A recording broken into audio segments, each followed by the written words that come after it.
So guys, class recording start करने से पहले आज के ट्रेड का अपडेट दे देता हूँ। आज की डेट है 25 ऑफ अगस्त और अगर मैं दिखाऊँ आपको तो आज हमने एचडीएफसी को ट्रेड किया था। इसे रिफ्रेश कर देता हूँ और एचडीएफसी को 69.10 पे बाय किया था। 70.40 पे हमने इसको एग्जिट कर दिया था क्योंकि ये स्टॉक में कुछ दम नहीं दिख रहा था। अभी देखिएगा, मेरे बहुत बार वीडियोस जो है आपको इतने में दिखाई नहीं दे रहे।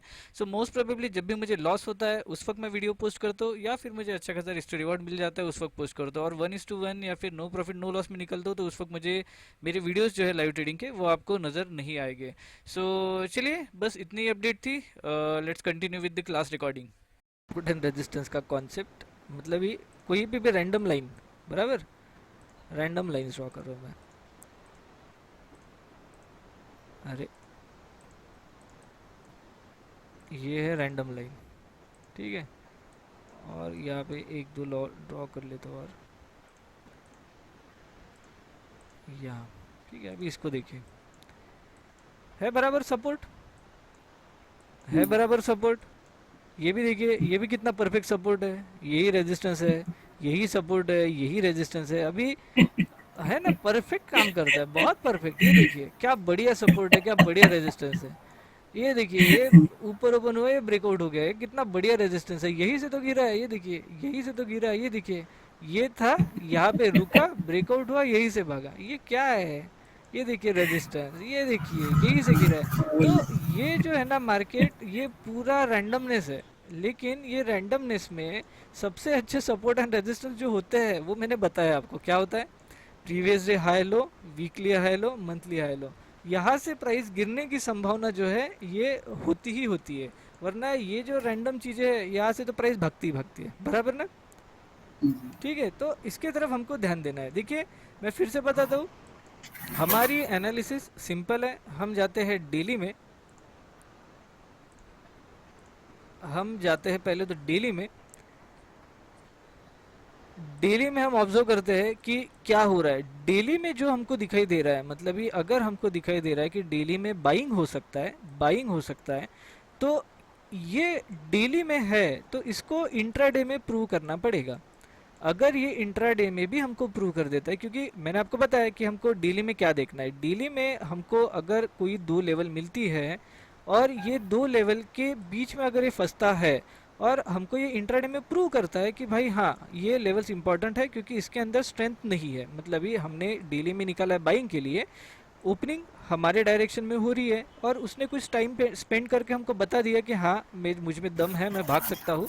तो उसको इंट्राडे में प्रूव करना पड़ेगा और इंट्राडे में प्रूव करने के बाद ही हम जाते हैं स्टॉक में और स्टॉक में उसको ट्रेड करने की कोशिश करते हैं। तभी जाके हमारे स्टॉक जो है वो भागते हैं। जैसे कि आज का एग्जाम्पल, आज का एग्जाम्पल है ना हीरो मोटोकॉप, बराबर।